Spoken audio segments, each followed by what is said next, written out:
Masechet Baba Kama Daf Samechet Amud Bet.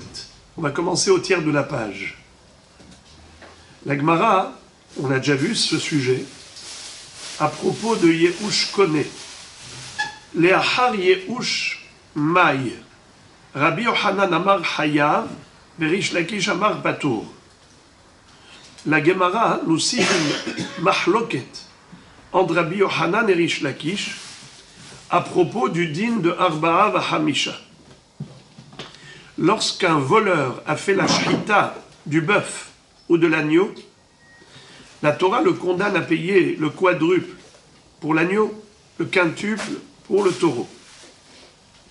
La question est de savoir, est-ce que la Torah parle d'un propriétaire qui a fait Yehush ou pas? On avait vu qu'il y avait 3 chitotes. Selon une chita, il fallait justement qu'il ait fait Yehush, car sinon la vente n'est pas valide. Et si la vente n'est pas valide, donc ça ne s'appelle pas vendu. Donc il ne serait pas Hayab de Arba Hamisha. Donc toute la condamnation de la Torah, quand la Torah condamne le voleur à payer 4 fois plus ou 5 fois plus, c'est justement lorsque le propriétaire a fait Yehush. Car là on a Yehush, mais chez nous Ireshut, connaît, c'est la raison pour laquelle il s'appelle Mocher. Mais s'il n'y a pas eu de Yehush, donc la vente est caduque. Si la vente est caduque, ça ne s'appelle pas vendre. Donc il ne sera pas Chayav Arba Hamisha. C'est ce que pensaient Rav Shechet et Rabbi Elazar. Tandis que Rav, il disait que, au contraire, toute la condamnation du voleur, quand il a fait Shrita ou Mechira, plutôt Mechira, c'est uniquement l'Ifnei Yehush. Car si c'est après Yehush, Yehush connaît. Et si Yehush est connaît, donc Shelo Toveyach, Shelo Mocher, étant donné que le désespoir du propriétaire profite au voleur, c'est-à-dire que le voleur est devenu acquéreur de l'objet par le Yehush du propriétaire, il ne lui doit plus désormais que de l'argent, que de la valeur de l'objet, mais pas l'objet lui-même. Donc si l'objet lui appartient, s'il lui a fait la shrita, s'il lui a fait la mechira, shelo toveyach, shelo mocher, il a fait la shrita où il a vendu un objet qui lui appartient, il n'y a pas de raison de le condamner à Arba Hamisha. Ça, c'était la deuxième opinion. Et l'opinion intermédiaire, c'est de dire que ça dépend, justement que ça ne dépend pas de Yehush ou avec ou sans Yehush. C'est exactement pareil. Quand la Torah parlait de Tavach ou Machar, peu importe à quel moment, que le propriétaire de l'objet ait fait Yehush ou pas, qu'est-ce que ça change? Au niveau du voleur, il a fait un acte de Shrita et de Mechira. Nishtaresh, Behet, Nahon. Donc ça veut dire que, selon Rav Nachman, Yehush le connaît. Mais maintenant, la Gemara nous dit que ce même débat, on le retrouve également chez Rabbi Yochanan et Rish Lakish. Ils ont débattu du même sujet. Leachar Yehush Maï. Rabbi Yochanan Amar Hayav. Rish Lakish Amar Patour. Rabbi Yochanan Amar Hayav. Hiyuve ben lifnei Yehush ben leachar Yehush. Rabbi Yochanan pense exactement comme Rav Nachman, qu'il n'y a aucune différence entre avant ou après Yehush. Il sera Hayav de payer Arba'a Hamisha pour le shor ossé. Si Tvacho Mecharo. Rish Lakish Amar Patour. Pourquoi Rish Lakish pense que après Yehush il est Patour? Il dit Hiyuv lifnei Yehushu. Avalé Achar Yehush Kana. Veshelo Toveyach Veshelo Mocher. Car la Torah, quand elle condamne, c'est uniquement avant Yehush, ça ne peut pas être après Yehush. Étant donné que Yehush connaît selon lui, puisque Rish Lakish il pense comme Rav, que Yehush connaît. Donc il est impossible que la Torah le condamne à payer Arba Hamisha, puisqu'il a fait la Tviha et la Mechira de quelque chose qui lui appartient. Et Tive Rabbi Yochanan le Rish Lakish. Rabbi Yochanan adresse une objection à Rish Lakish. Il veut lui démontrer que c'est faux de dire que Yehush connaît. que le Yehush fait en sorte que désormais l'objet appartient au propriétaire, au voleur. Car le propriétaire a exprimé un désespoir, puisqu'il a fait Yehush, donc il n'est plus propriétaire. C'est qui le nouveau propriétaire? C'est le voleur. Le voleur, il doit que de l'argent, mais l'objet lui appartient. Rabbi Hanan dit c'est faux. Ça n'existe pas, ça. C'est pas parce que le propriétaire a fait Yehush que le voleur devient propriétaire. Ma pitom. Yehush n'opère pas d'acquisition au profit du voleur. Ma pitom. Quelle est la preuve de Rabbi Hanan? Il cite une braïta. La braïta dit comme ça. Ganav veikdish ve'acharkach tavach meshalem tashlumei kefel ve'eno meshalem tashlumei arba v'chamisha. Si quelqu'un a volé un bœuf ou un agneau et ensuite il a sacralisé, c'est-à-dire Ganav veikdish, il a d'abord volé l'agneau ou le bœuf et ensuite il a consacré au Beth Amikdash. À qui appartient maintenant l'agneau ou le veau? Il appartient au Beth Amikdash. Mais il peut consacrer un vol? Hein? Il peut consacrer quelque chose qu'il a volé? On a dit que... Alors on va étudier. Ah. On va étudier. Ganav et Igdish. Mais pourquoi vous êtes impatient? On est en train de lire. On va essayer de traduire ce qui est écrit. On ne va pas rajouter notre grain de sel. Ganav et Igdish. Il a volé, il a consacré au Beth Amikdash. Ve'acharkar tavach. Et ensuite, il a fait la shrita. Meshalem tashlumei kefel. Il va payer le double. Pourquoi il doit payer le double au propriétaire? Parce qu'il a fait Yehush, donc il ne paye pas le double. Il a fait Shrita? N'importe quoi, j'ai pas entendu une parole juste. Mais concentrez-vous les amis. Il a volé, il a été magdish, il paye tashlumei kefel. Pourquoi? Et ensuite, il a fait la dviha. Donc, 3 actions. Il a volé, il a sacralisé, il a fait la shrita. Il paye kefel, il paye double. Expliquez-moi pourquoi. La baraïta nous dit Ganav ve'igdish ve'acharkar tavach meshalem tashlumei kefel ve'eno meshalem tashlumei arba v'chamisha. Si jamais le voleur a fait 3 choses. Primo, il a volé. Deuxièmement, il a sacralisé le bœuf ou l'agneau qu'il a volé. Troisièmement, il a fait la shrita de cet agneau ou de ce bœuf. Le din que nous enseigne la braïta, c'est qu'il payera double, il payera le kefel au propriétaire, mais il ne payera pas arba'a b'chamisha. D'abord, vous allez m'expliquer, s'il vous plaît, les amis, pourquoi doit-il payer double? Parce qu'il n'a pas transformé, il n'a pas... Simplement, donnez-moi juste un mot. Il a volé, il paye double, primo, c'est tout. C'est simple comme bonjour. Il a volé, il paye double. Il a volé un agneau, il a volé un bœuf, il paye kefel. Maintenant, il ne paye pas arba'a b'chamisha. Dites-moi, pourquoi il ne payera pas 4 fois plus, 5 fois plus? Parce qu'il a fait les gens au propriétaire par l'État Mikdash. Bravo. Bravo.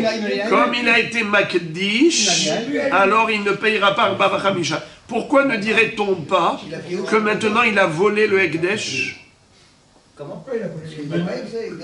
Oui, parce qu'il a fait la shrita pour lui, il a vendu, pardon, pas vendu, il a fait la shrita pour lui, donc il a volé le Ekdesh. Pourquoi est-ce qu'il ne payerait pas arba'a b'chamisha? Parce qu'il le propriétaire, il a volé le Ekdesh. Avant, il avait volé le propriétaire, il doit lui payer kefel. Maintenant, il vole le Ekdesh en faisant la shrita pour lui. Quand il vole le... Pourquoi il paye rien? C'est ce qu'on avait vu. Bravo. Il est écrit Yeshalem shenaim lere'ehu. La Torah dit que le kefel, le double, c'est payable à son prochain. Il a volé de son prochain, il payera à son prochain. D'accord? Donc, Yeshalem shenaim lere'ehu.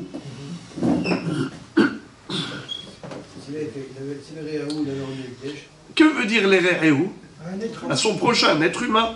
Mais celui qui vole le Ekdesh, il a volé le temps. il paye quoi? Rien. Keren, le capital, mais il ne paye pas Kefel. D'accord? Il ne paye pas Kefel. Il rembourse la valeur. Maintenant, étant donné qu'il ne paye pas Kefel, regardez bien, faites le calcul. Quand on dit il paye Arba'a ou il paye Hamisha, comment on fait le calcul? 125. C'est sur le remède. Non, je ne parle pas de Homesh. Quel rapport? Je parle de Kefel. Je parle de Arba'a Hamisha, excusez-moi. Je parle de Arba'a Hamisha. Comment on fait le calcul de Arba'a Hamisha? Il rembourse 1 et 4 C'est ça. supplémentaires. 4 ou 5. 1 plus 3. 1 plus 3 ou 1 plus 4. Ça dépend. Alors, 1 plus 1 plus 2. 1 plus 1 plus 3. Quand on dit Arba'a, ça inclut le Keren et ça inclut le Kefel. Donc lorsqu'on dit 4 fois plus pour un agneau et le quintuple 5 fois plus pour un taureau, quand on dit 4 fois, qu'est-ce qu'il y a dans ces 4? Il y a d'abord le capital, Keren. Ensuite il y a le Kefel. Ensuite il y a 2 de plus.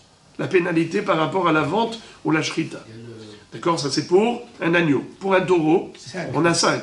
Alors on a Keren, plus Kefel, plus 3. D'accord. Alors maintenant, on dit comme ça. Dans la Torah, on retrouve soit la notion de Keren, soit on retrouve la notion de Kefel, soit on retrouve la notion de Arba'a va Hamisha. 4 pour un agneau, 5 pour un taureau. Est-ce qu'on a déjà vu une notion de 3? Non. Est-ce qu'on a déjà vu une notion de 4 pour un taureau? Non. Bravo. Pour un agneau, on a vu 4. Pour un taureau, on a vu 5. On n'a pas vu 3 pour un agneau.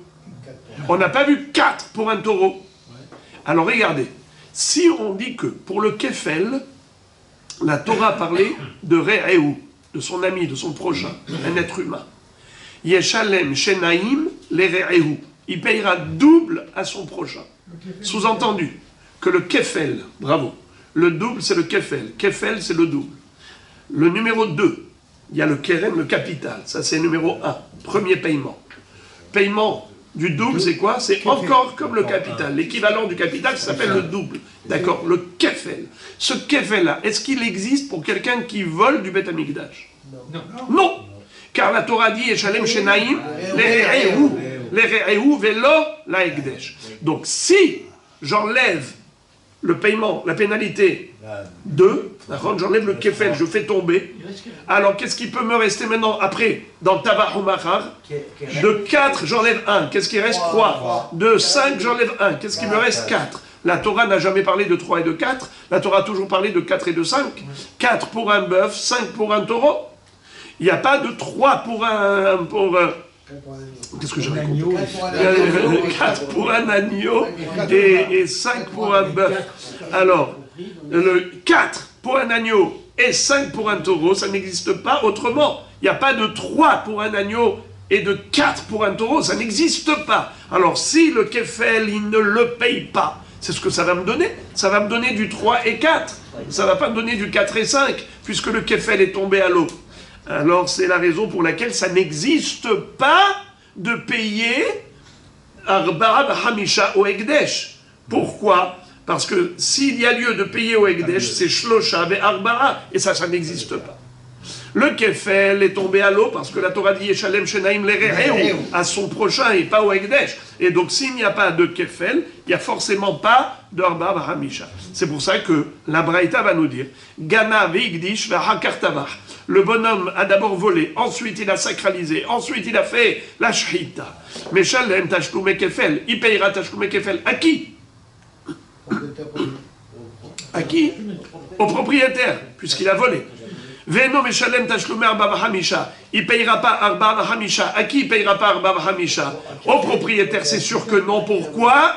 Parce que ce n'était plus au propriétaire au moment de la shrita. À qui c'était? Au Ekdesh. Alors s'il y a lieu de payer Arba'a Hamisha, c'est à qui? Au Ekdesh. Et pourquoi il ne payera pas au Ekdesh Arba'a Hamisha? Car il n'y a pas de kefel. On a déjà dit que pour le Ekdesh, il n'y a pas de kefel. Donc s'il n'y a pas de kefel, il n'y a pas Arba'a Hamisha. Très bien. Fin de citation de Baraïta par Rabbi Yochanan.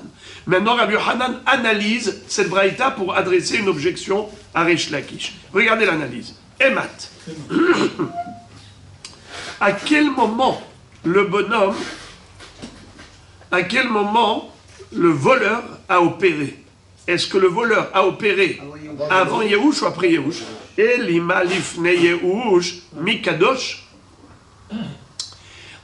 Si le propriétaire n'a pas fait Yehush, est-ce que le voleur peut sacraliser l'objet? Ben non. Mais il ne peut pas. D'où on sait qu'il ne peut pas sacraliser, car il y a un pasouk. Ish ki yagdish et beto kodesh. Amara Hamana. Ma beto shello, afkol shello. C'est-à-dire, la Torah, quand elle parle de Ekdesh, elle dit Ish ki yagdish et beto kodesh. Un homme qui est Magdish, sa maison Kodesh.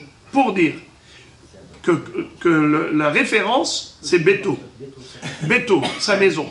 À qui elle est la maison? Au propriétaire de la maison. Un homme qui est Magdish, sa maison, il est propriétaire de sa maison. Ça, c'est la référence. Pour dire que pour pouvoir sacraliser un objet, il faut être propriétaire. Si l'objet ne t'appartient pas, tu ne peux pas le sacraliser. Moi, par exemple, je ne peux pas consacrer au Beth Amikdash votre argent. Parce qu'il n'est pas à moi. Il est à vous. D'accord? Alors, comment le voleur a pu consacrer au Beth Amikdash et il a sacralisé le bœuf ou l'agneau. Mais si le propriétaire n'a pas fait Yehush, donc il ne peut pas. Alors, on ne peut pas appeler ça Hekdesh. Gana v'igdish v'tavach. Tu dis patour. Pourquoi patour de Arba Bachamisha? Parce qu'il a fait la shrita d'une bête qui était Ekdesh, et non pas d'une bête qui appartenait au propriétaire. En général, quand est-ce qu'on paye 4 fois plus, 5 fois plus? C'est quand on a fait la shrita d'une bête qui appartenait à son propriétaire. Mais là, comme il a consacré au Beth Amikdash, ça n'appartient plus au propriétaire, ça appartient au Beth Amikdash. Et au Beth Amikdash, il n'y a pas de Arba Bachamisha. Donc il n'y a pas d'Arba Bachamisha non plus au propriétaire, puisque ça ne lui appartenait pas. Attendez. Mais c'était avant Yehush. Si c'est avant Yehush, ça appartient encore au propriétaire. Pourquoi? Car le Ekdesh n'a pas pris effet. Exactement. Pourquoi il n'a pas pris effet? Car il n'y a pas eu Yehush. Puisqu'il n'y a pas eu Yehush. C'est pas à lui. C'est pas à lui. Ben oui. Alors donc de quoi on parle? Et la Pshita, les Ahar Yehush. Donc évidemment que la Braïta, elle parle de après Yehush. Le propriétaire, il a fait Yehush. Alors maintenant, regardez l'analyse de Rabbi Yochanan, elle est nucléaire. Vetama d'Ekdish, hu de'eno meshalem tashlumei arba v'chamisha. Dechi katavach, d'Ekdesh katavach, avalo Ekdish, tavach meshalem tashlumei arba v'chamisha. Ve'isal kadatach Yehush kone, amay meshalem, shelo utoveach, shelo mocher. Une bombe atomique. Rabbi Yochanan va dire à Resh Lakish, excuse me, qu'est-ce que tu prétends? Que Yehush connaît que si le propriétaire a exprimé un désespoir, il a dit malheureusement j'ai perdu cet argent volé, on me l'a volé, je n'ai plus d'espoir. En disant cela, qu'est-ce qu'il a fait? Il a fait Yehush. Et qu'est-ce que dit Resh Lakish? Yehush connaît. Ça veut dire que le Yehush tout seul, le Yehush du propriétaire, il profite au voleur. De manière à ce que le voleur désormais Il peut faire ce qu'il veut. il peut faire ce qu'il Il peut la donner au Ekdesh. Le voleur peut faire ce qu'il veut. Alors maintenant, quand il a fait Ekdesh, ça s'appelle Ekdesh. Car ça lui appartient. D'accord? Ok. Et donc c'est pour ça qu'il est qu'il est patour de Arba Bachamisha. D'accord. Si c'est comme ça, Même du kefel. écoutez, non, le kefel, Même du il a kefel, déjà, c'est pas tout. oui, non, mais il a déjà payé le kefel Au propriétaire. au propriétaire. Il est partout du kefel et Arba Bachamisha par rapport au Ekdesh. Oui, vous avez raison, Ah oui. mais par rapport au propriétaire, il payera le kefel. Maintenant, écoutez ça. Si tu me dis que le Yehush, il est connu, alors pourquoi il a besoin d'être Magdish pour être patour? Tu as dit que ce bonhomme est patour de payer Bab Hamisha parce qu'il a fait 3 choses. Il a volé, il a été Magdish, et ensuite il a fait la Shrita. Comme il a fait la Shrita du Ekdesh, il est patour.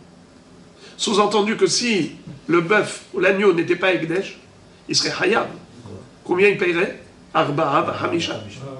Pourquoi tu l'as dispensé de payer Arba'a Bahamisha? C'est parce que l'agneau et le taureau sont Ekdesh.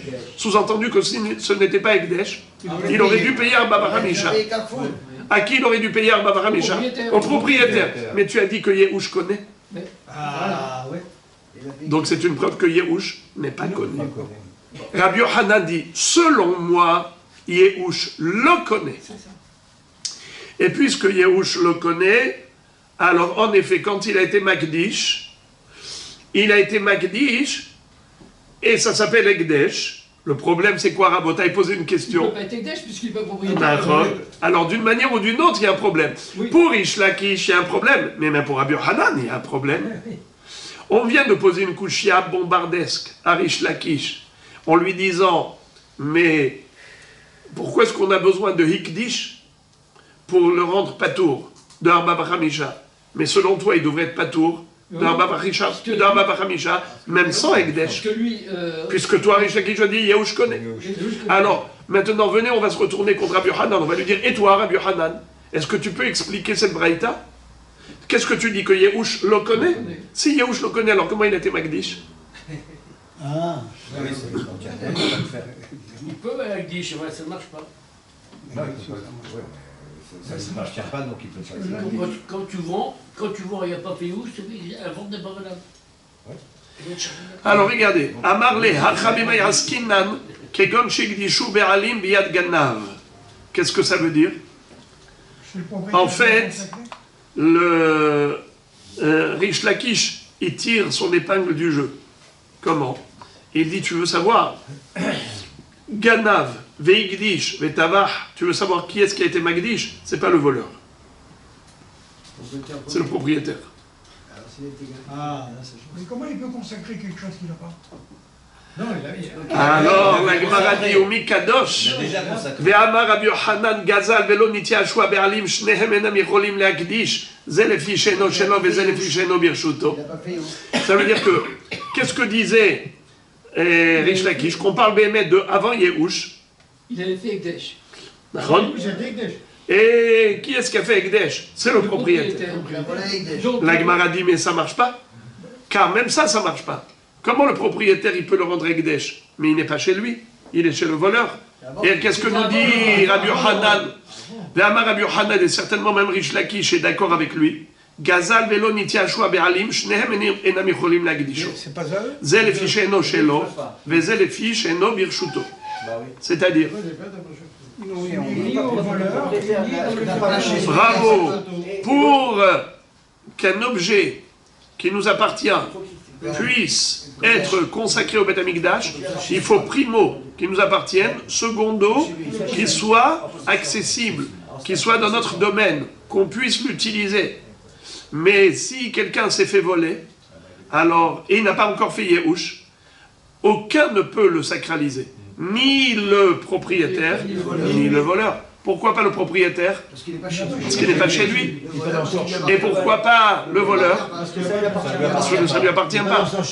Attendez, j'ouvre une parenthèse, juste pour voir si vous avez compris ce que vous avez dit. Vous dites parce qu'il n'est pas chez lui. Ça veut dire que quoi? L'objet il doit être chez nous pour pouvoir le sacraliser? non, à disponibilité. Oui, vous dites oui. Je vous pose une question. Quel est le din si par exemple il y a Réhouven et Shimon, deux voisins? Réhouven il part en vacances. Et dit à Shimon, garde-moi cette Rolex. Il peut la sanctifier. Et lui il est en vacances. Est-ce qu'il peut la consacrer au Beth Amikdash, cette Rolex? Oui. Non, il se trouve chez le voisin. Oui, il peut. Le coffre à bijoux de sa femme. Il peut la récupérer à tout moment, oui. Il garde bien. Il peut récupérer à tout moment. Alors, mais pourtant c'est pas chez lui. Mais oui, c'est Bravo. Bravo. Quand on dit Birshuto, c'est pas géographique. Dans sa main. Quand on dit non, c'est pas dans sa main. C'est pas géographique. Ça veut dire que c'est accessible, c'est utilisable. Quand on dit Birshuto, ça veut dire dans son domaine, dans le sens où s'il voulait, Il va chez le chômeur, il va chez le gardien, il lui dit donne-le-moi, j'ai besoin d'utiliser. Le voleur ne le laisse pas l'utiliser. Le voleur, il a volé l'objet, donc il a rendu l'objet inaccessible à son propriétaire.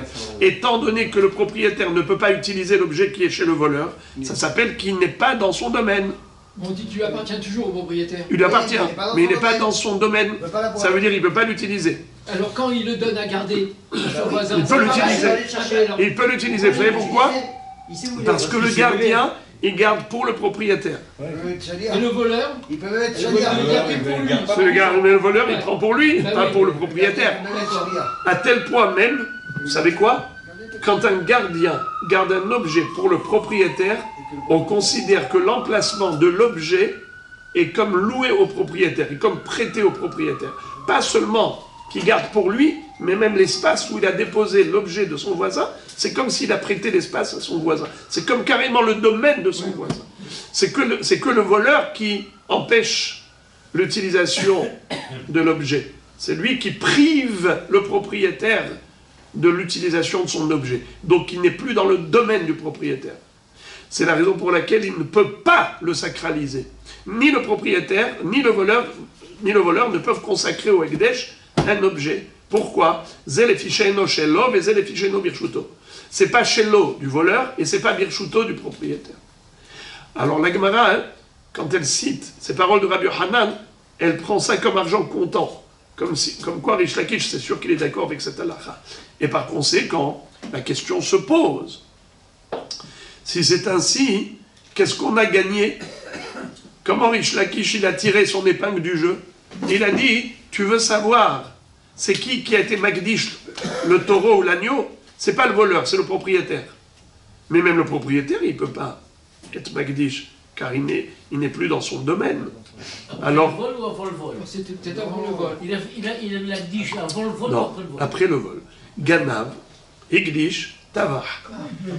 Ganav, Igdish, Tavah. La Gemara dit, comment il a été Magdish? C'est qui a été Magdish? Le propriétaire. Ça ne peut pas être le voleur. Il ne peut pas être voleur. Et ça ne peut pas être le voleur. Et ça ne peut pas être le propriétaire. Pourquoi ça ne peut pas être le voleur? Bah, Il lui appartient pas. Bravo, ça ne lui appartient pas. Puisqu'on est avant Yehush. On est avant Yehush. Et ça ne peut pas être non plus le propriétaire. Pourquoi?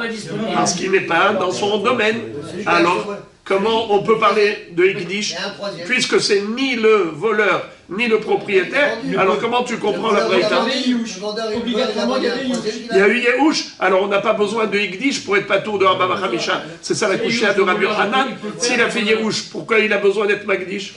Il est patour, même en faisant la shrita, même sans être Magdish. Pourquoi il avait besoin d'être Magdish pour être patour? Le voleur, il a vendu un troisième.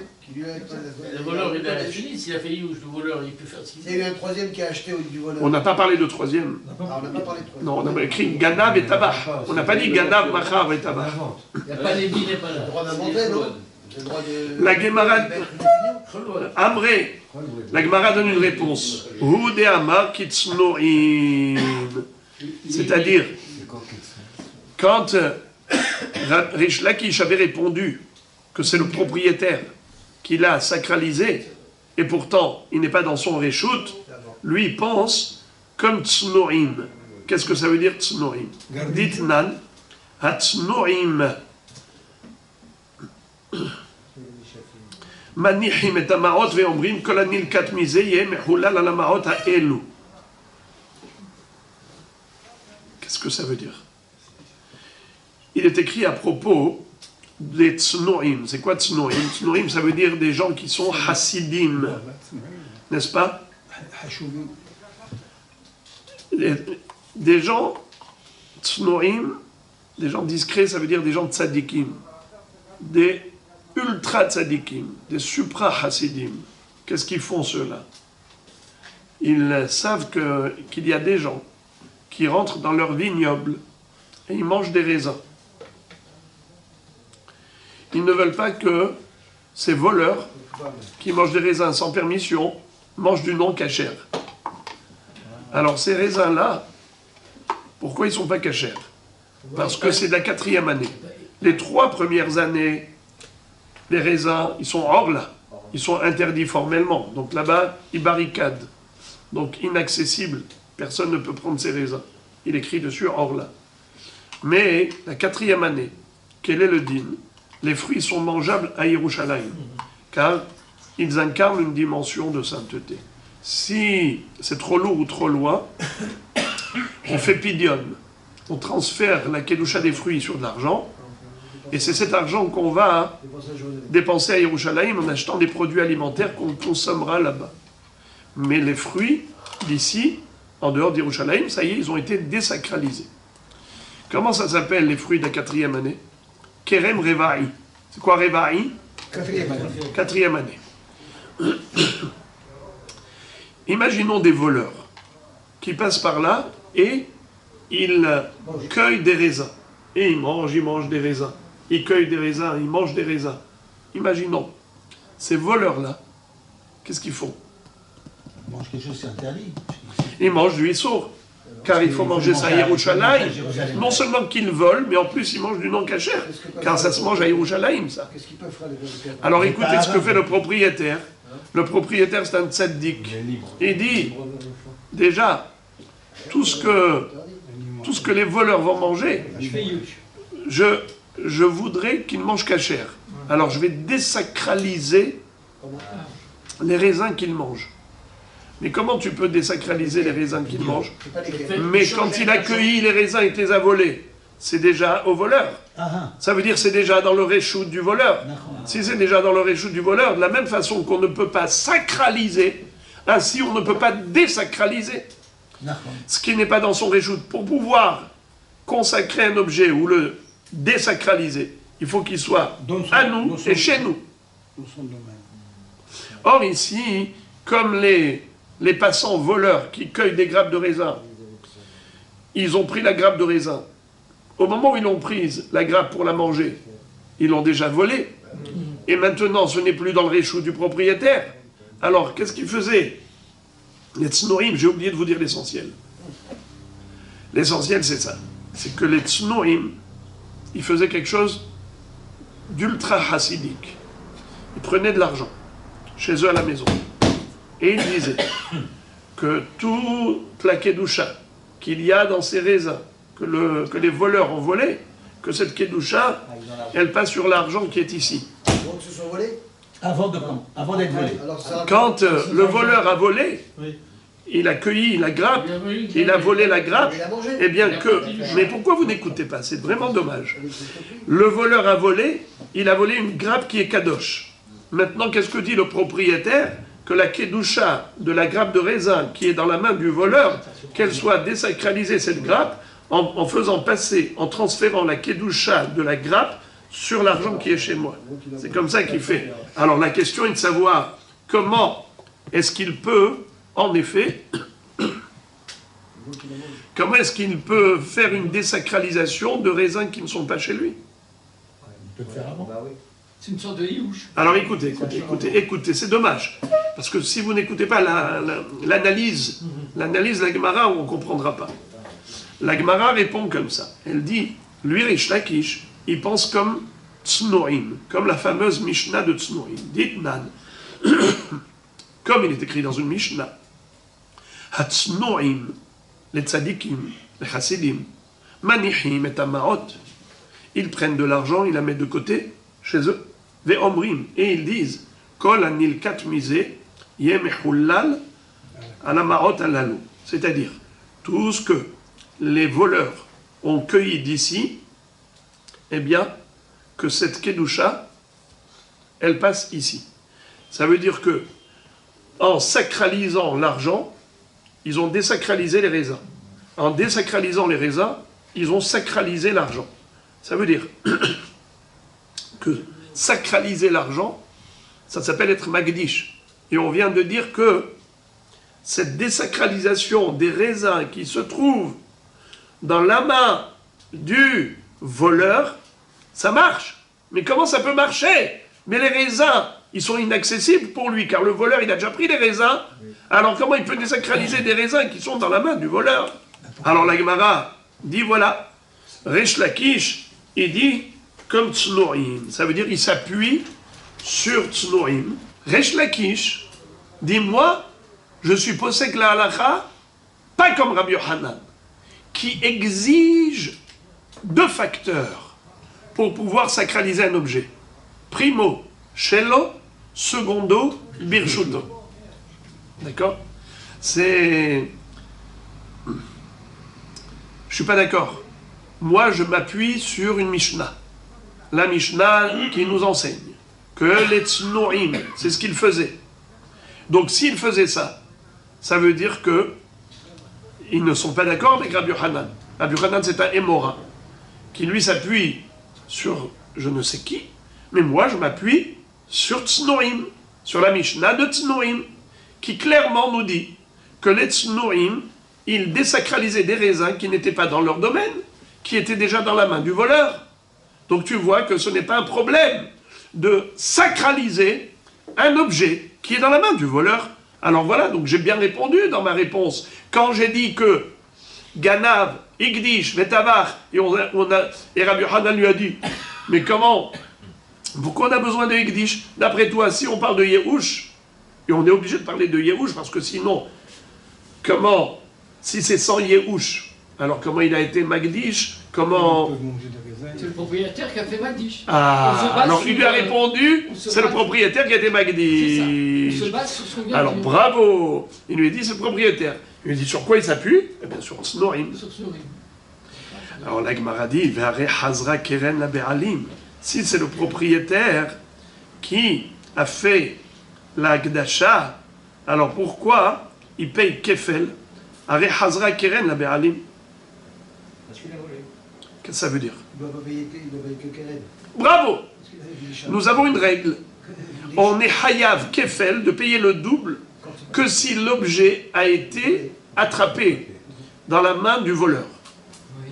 Ça veut dire qu'on a attrapé le voleur en flagrant délit dans le sens où on a trouvé l'objet chez lui. C'est là où le voleur doit payer Kefel. Mais en l'occurrence, écoutez comment c'est beau. Le voleur, quand il a pris l'agneau ou le taureau, il l'a amené chez lui. Où est-ce qu'il se trouve maintenant? Chez lui, chez le voleur. Qu'est-ce que fait le propriétaire? Qu'est-ce qu'il dit? Ekdesh. Bravo! Il est Magdish au Bet Amikdash. Et s'il est Magdish au Bet Amikdash, ça marche pas? On a dit oui par rapport Ben au oui, dos. parce que- Rabbi Yochanan avait dit, ça marche pas. Mais Rish Lakish, qu'est-ce qu'il dit? Moi, je pense comme Tznoim, comme quoi, ça marche.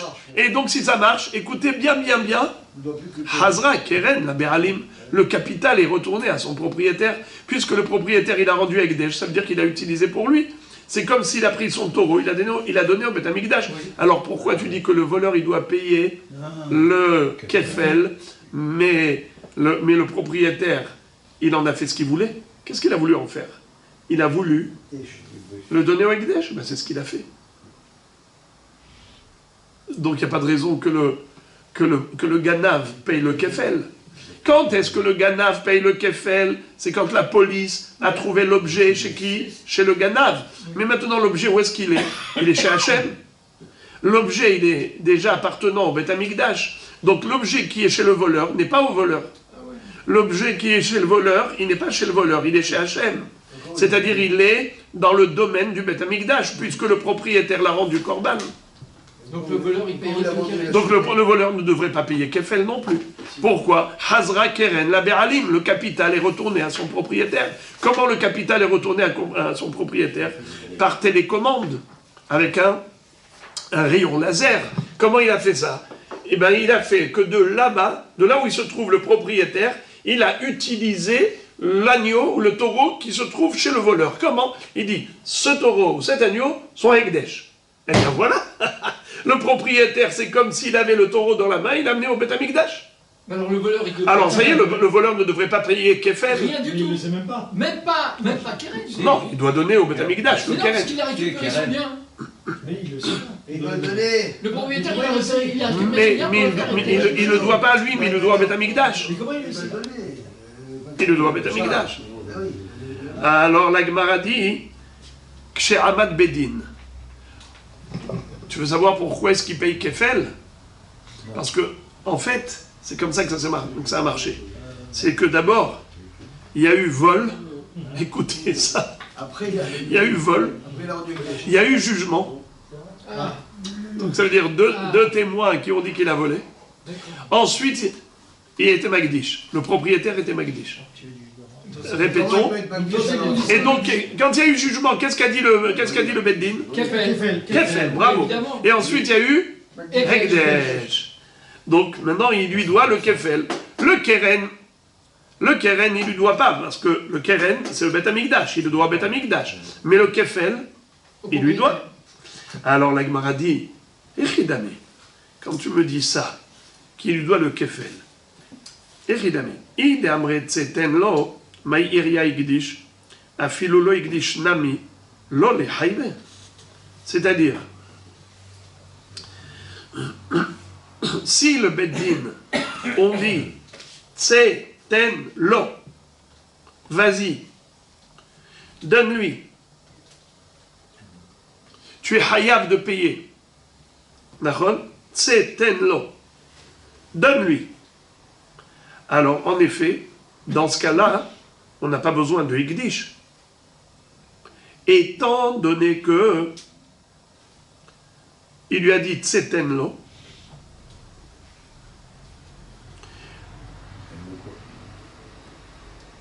regardez ce que la Gemara nous cite au nom de Rava. De Amar Rava, Tseten Lo, Tavahu Machar, Patour, Maïtama, Kevan de Pasquale Milte, Betavahu Machar, Rava le Gazlan, et Nom Shalem, Tachlomer Vachamisha.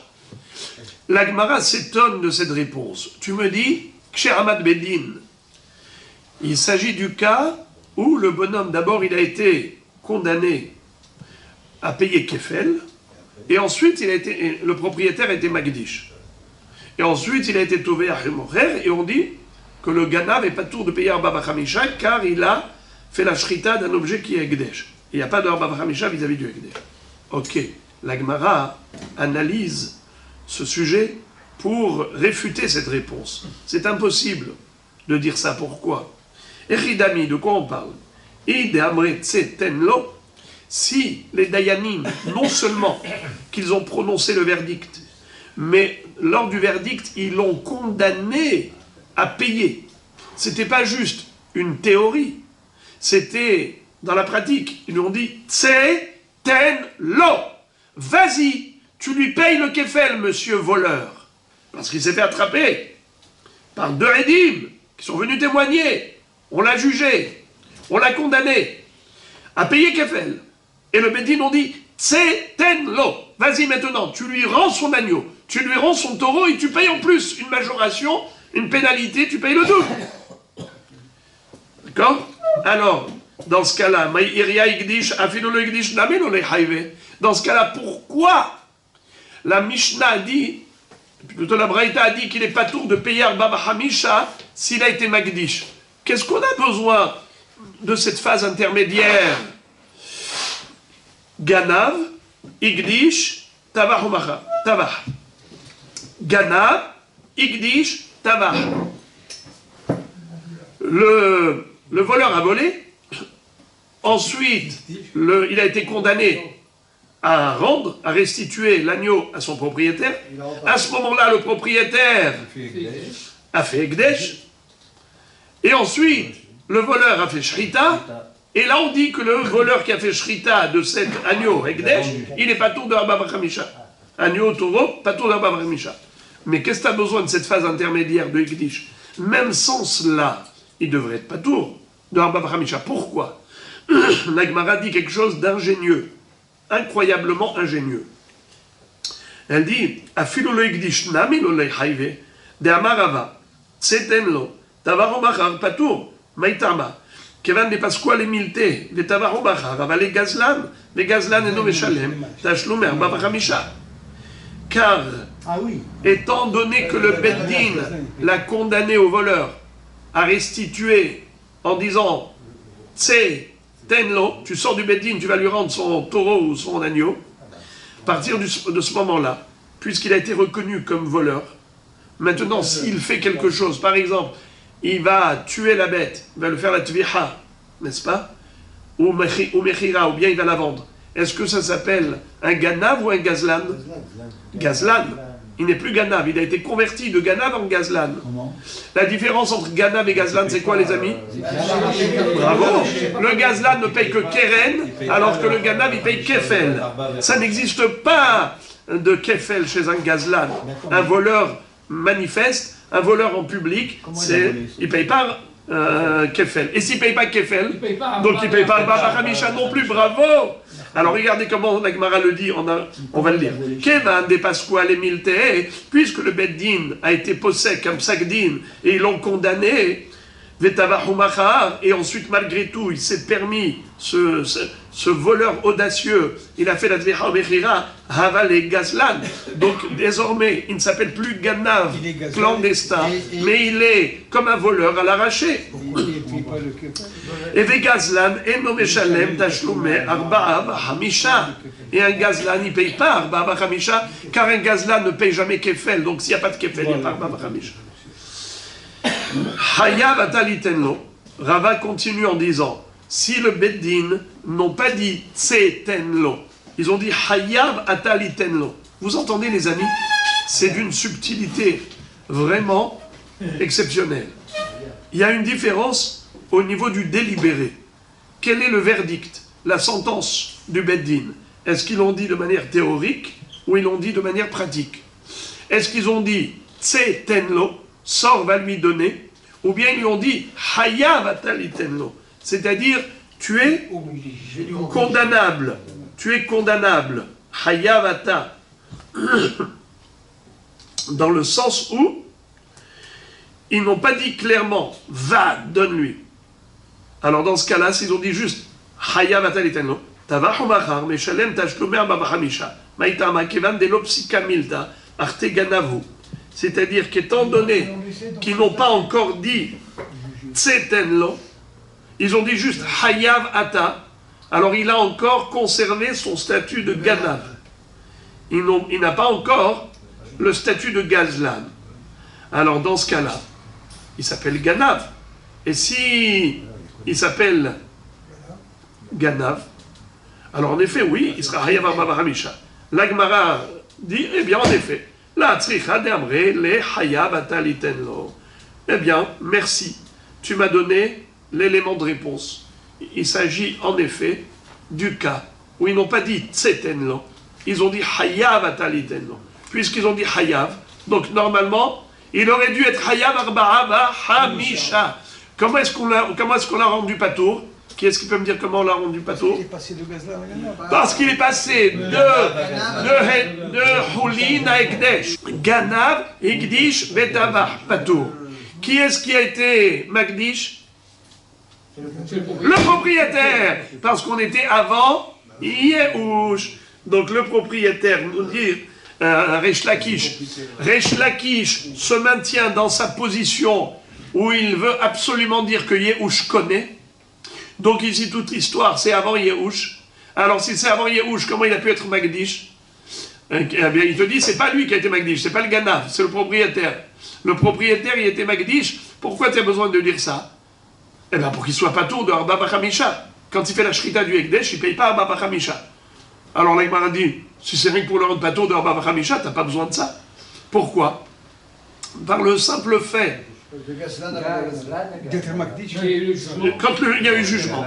Donc, automatiquement, Tsetenlo, alors il s'appelle Gazlan. Donc Gazlan, il n'y a pas de Baba Hamisha. Elle a dit non. Le Beddin ne lui a pas dit Tsetenlo. Donc on dit Hayav atalitenlo. Hayav, il est Hayav d'Arba Hamisha. Pour le rendre patour, il fallait la phase intermédiaire qui s'appelle Hekdesh. Ganav, Hekdish, Betavah. Après la Gneva, le propriétaire a fait Hekdesh parce qu'il n'y avait pas eu encore Yehush. Et donc, Rish Lakish s'appuie sur qui, les amis? Aidez-moi. Sur Tznoïm. Car Tznoïm, qu'est-ce qu'il disait? Que on peut encore consacrer au Hekdesh un objet qui se trouve dans la main du voleur.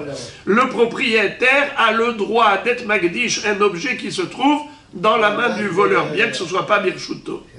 Rabbi Eliaou pose une question très forte. Il dit, je n'arrive pas à comprendre, et à juste titre, question très judicieuse, qu'est-ce que ça change que le Beddin dise Tsetenlo ou bien tu lui dises Hayav atalitenlo. Après tout, cet homme, ça y est, il est reconnu comme voleur. À partir du moment où il est reconnu comme voleur, si après il fait la dviha, c'est en tant que voleur, donc il ne devrait pas être Hayav Arba Bachamisha. Comment Rava a établi un distinguo entre un ganav à qui le Bedin a dit tsetenlo, que dans ce cas-là, en effet, s'il a fait la dviha et mechira, il ne payera pas 4 fois un Baba Hamisha, parce qu'il s'appelle Gazlan. Il payera pas un Baba Hamisha. Et celui à qui on a dit Hayav atalitenlo, dans ce cas-là, il reste Ganav. Et il payera un Baba Hamisha. Qu'est-ce que ça change? Mais après tout, c'est un Gazlan. Puisque c'est un Gazlan, Il ne peut pas payer Kefel. il ne devrait pas payer Arba Bachamisha. Il n'y a pas de Kefel, il n'y a pas Arba Bachamisha. Qu'est-ce que ça change entre le verdict prononcé ainsi ou un verdict prononcé autrement? Qu'est-ce qui fait la différence? Tsetenlo ou Hayav atalitenlo. La différence, c'est que Hayav atalitenlo, ça veut dire que dans la théorie, tu es Hayav de lui rendre, mais tu es toujours le Ganav en question. Tu es toujours le Ganav en question. Ce que tu as fait, c'était de la Gneva, parce qu'il a volé clandestinement. L'objet, il est encore chez lui. Il a fait Tviha et Mechira. Il a fait la Tviha et la Mechira d'un objet Ganouv.